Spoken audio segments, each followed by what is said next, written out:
Hey everybody, welcome back to Everyday Journey. My lawnmower has developed a miss, and I've already replaced the spark plugs thinking that might be it. Didn't take care of it, so I'm going to replace the ignition coils on it. So let's check it out, see what it's doing, and show you how to do it.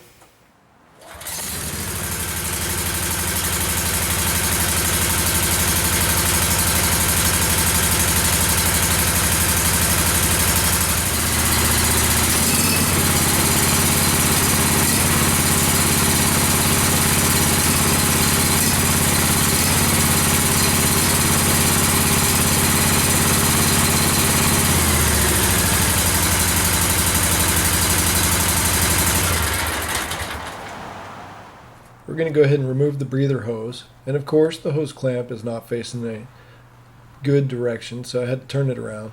We'll go ahead and remove that. This bracket, this whole breather assembly, you could probably leave it connected if you like. I'm taking it off because I wasn't sure if it was through bolted to make it hard to get off the cover, but you could have left it on. It's not bolted through.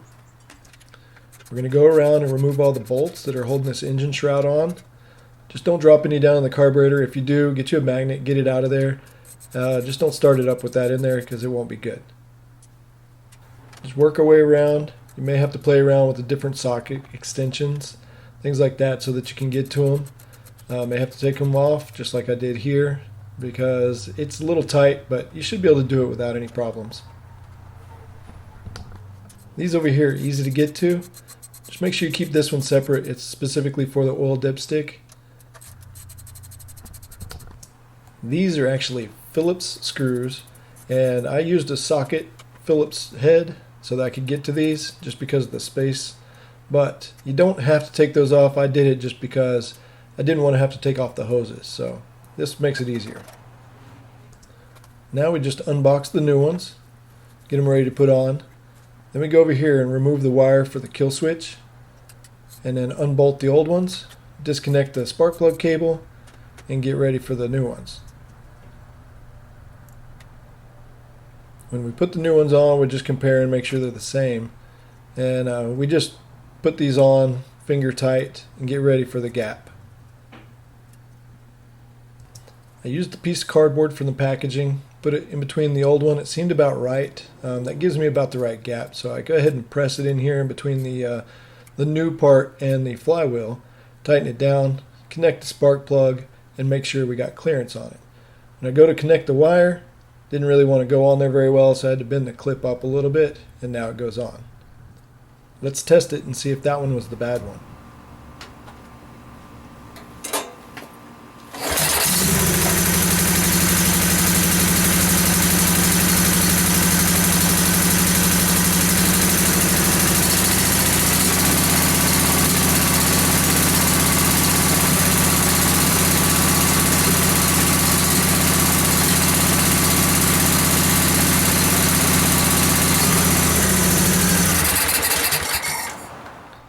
Didn't seem to fix the problem, so we're going to go ahead and replace the other one, which I was going to do anyway.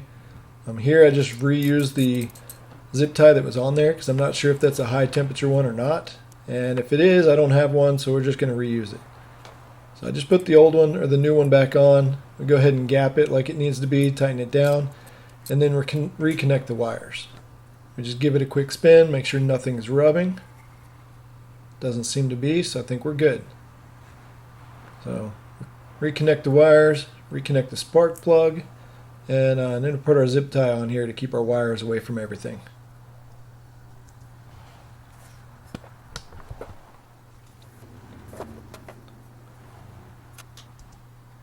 Now, before we test it again, we're going to go ahead and put everything back together.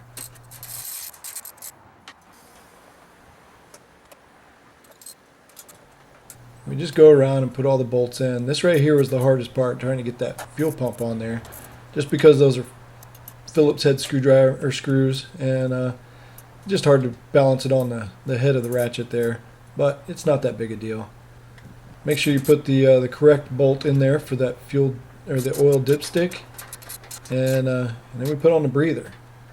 This bracket right here, like I said, probably didn't have to come off. I just did it because it was easier for me, but you probably didn't have to.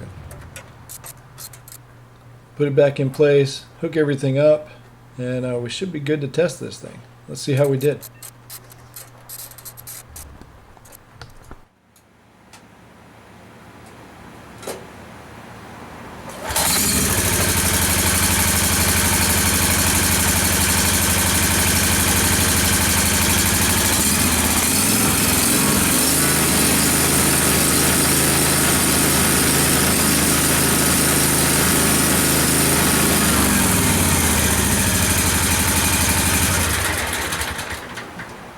Somebody should have reminded me to tighten this up, but at least it's facing the right direction now.